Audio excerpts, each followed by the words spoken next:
Dewan Perwakilan Rakyat Daerah atau DPRD Kabupaten Sambas menggelar rapat paripurna. Penjelasan Bupati Sambas terhadap rancangan peraturan daerah atau Raperda tentang pokok-pokok pengelolaan keuangan daerah Kamis 10 September 2020 di ruang sidang utama kantor DPRD Kabupaten Sambas. Pada rapat paripurna DPRD yang dipimpin Ferdinand Solihin beserta unsur pimpinan DPRD, dihadiri Sekda Sambas Ferry Madagaskar, Forkopimda, pimpinan OPD, anggota DPRD Sambas serta pejabat penting di lingkungan pemerintah Kabupaten Sambas. Penjelasan Bupati Sambas terhadap Raperda tentang pokok-pokok pengelolaan keuangan daerah disampaikan Sekda Sambas Ferry Madagaskar. Dalam kesempatan itu, Ferry menjelaskan mengenai Raperda yang mencakup peraturan mengenai perencanaan, penganggaran, pelaksanaan dan pertanggungjawaban keuangan daerah dengan harapan mampu mensinkronisasikan antara perencanaan dan penganggaran yang belum tercapai. Ia berharap peraturan daerah mampu menciptakan sistem pengelolaan keuangan daerah yang efektif, efisien dan transparan.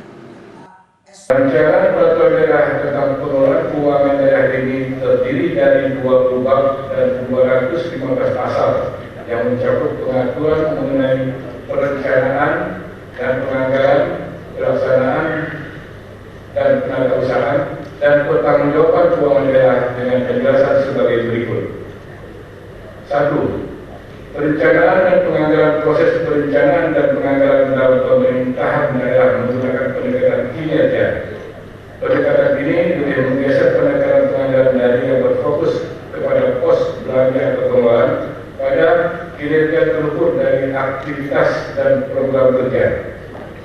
Terdapatnya tolak ukur dalam pendekatan ini akan mempermudah pemerintah daerah dalam melakukan pengukuran kinerja dalam mencapai tujuan dan sasaran dalam pelayanan publik. Karakteristik dari pendekatan ini adalah proses untuk mengklarifikasikan anggaran berdasarkan kegiatan dan juga berdasarkan unit organisasi. Anggaran yang telah terkelompokkan dalam kegiatan akan memudahkan pihak yang berkepentingan untuk melakukan pengukuran kinerja dengan cara terlebih dahulu membuat indikator yang relevan.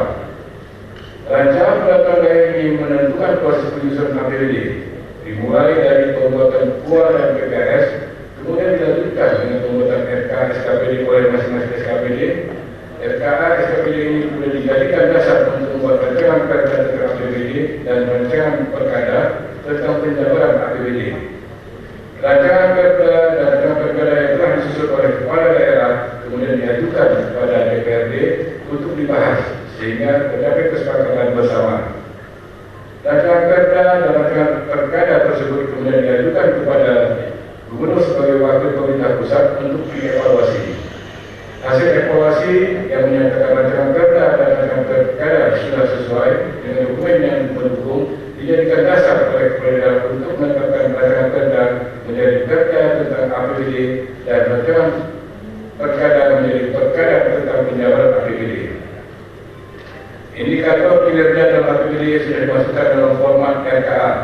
Namun, dalam proses pembahasan anggaran yang terjadi selama ini di pemerintahan daerah lebih fokus pada jumlah uang yang dikeluarkan dibandingkan dengan keluaran atau output dan hasil outcome yang akan dicapai. Sebagaimana telah dijelaskan di atas bahwa penganggaran pendekatan kinerja lebih fokus pada keluaran output dan hasil outcome dari kegiatan. Hal ini terjadi akibat kurangnya informasi tentang keluaran dan hasil dalam dokumen penganggaran yang ada. Oleh karena itu, rancangan peraturan daerah ini menyempurnakan pengaturan mengenai dokumen penganggaran, yaitu adanya unsur kinerja dalam setiap dokumen penganggaran yang diharapkan mampu meningkatkan kualitas penganggaran berbasis kinerja serta mewujudkan sinkronisasi antara perencanaan dan penganggaran yang selama ini masih belum tercapai. Selanjutnya, dari struktur APBD tidak mengalami perubahan sebagaimana perda sebelumnya. Namun, untuk klasifikasi belanja terjadi perubahan yang cukup signifikan dibandingkan dengan peraturan daerah nomor 4 tahun 2008 tentang pokok-pokok pengelolaan keuangan daerah sebagaimana telah diubah dengan perda nomor 10 tahun 2016. Dalam perda ini tidak dikenal lagi istilah belanja langsung atau belanja tidak langsung, namun diklasifikasi menjadi ke dalam belanja operasi operasi, belanja modal, belanja tidak terduga, belanja transfer. Perubahan klasifikasi belanja ini tentunya memberikan dampak yang cukup besar terhadap sistem anggaran APBD yang sudah kita terapkan selama ini. 2. Pelaksanaan dan penatausahaan proses pelaksanaan anggaran merupakan proses yang terikat dengan banyak peraturan perundang-undangan yang juga sudah banyak mengalami perubahan. Namun, rancangan peraturan daerah ini disusun dalam rangka melakukan penyesuaian dengan perkembangan yang terjadi. Proses pelaksanaan dan penatausahaan dalam prakteknya juga harus memperhitungkan kinerja yang sudah ditetapkan dalam APBD.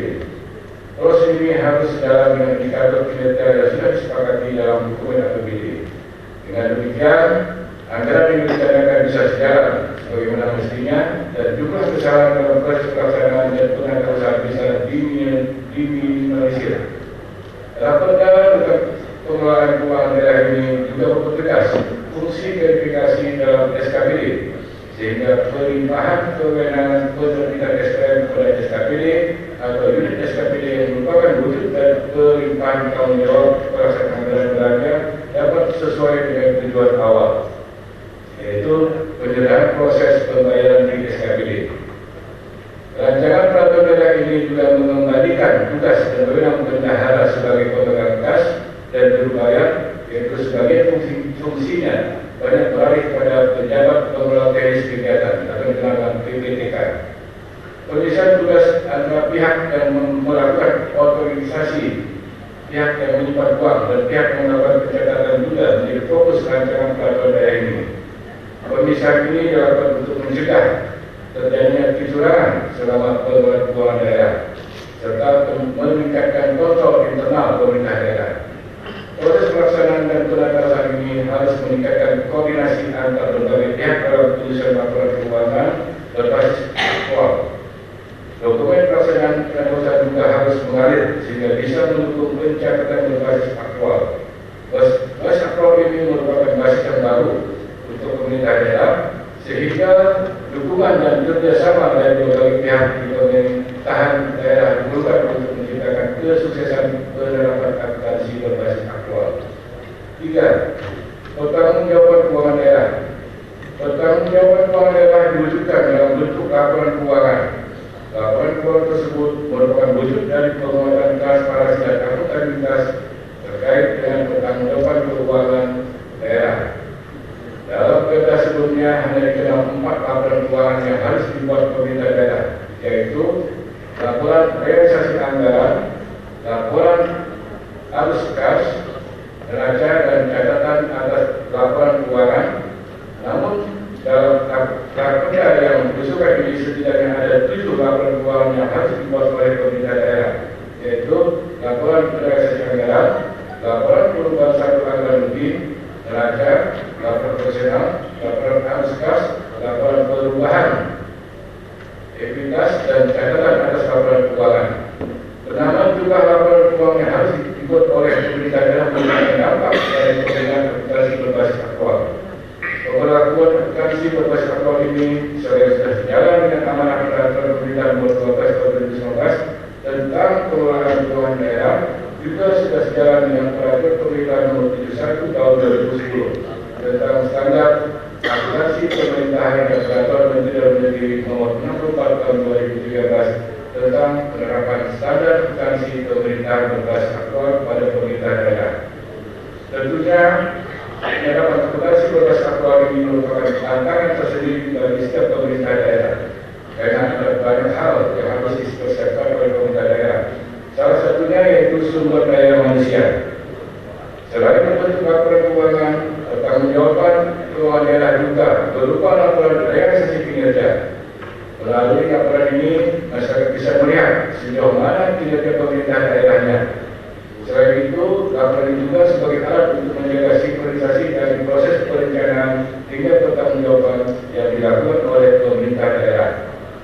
Melalui laporan ini, pemerintah daerah bisa melihat hal-hal yang harus diperbaiki untuk proses perencanaan dan perencanaan di tahun berikutnya.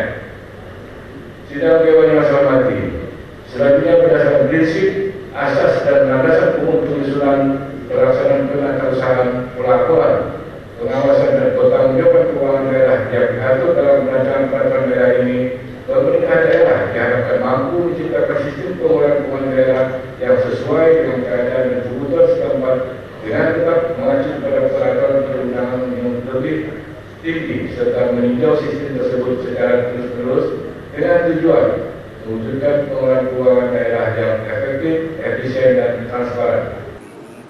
Kepada sejumlah media, Wakil DPRD Sambas Ferdinand Solihin menjelaskan, agenda rapat paripurna yang dilaksanakan serta mengharapkan sistem pengelolaan keuangan daerah dapat berjalan baik.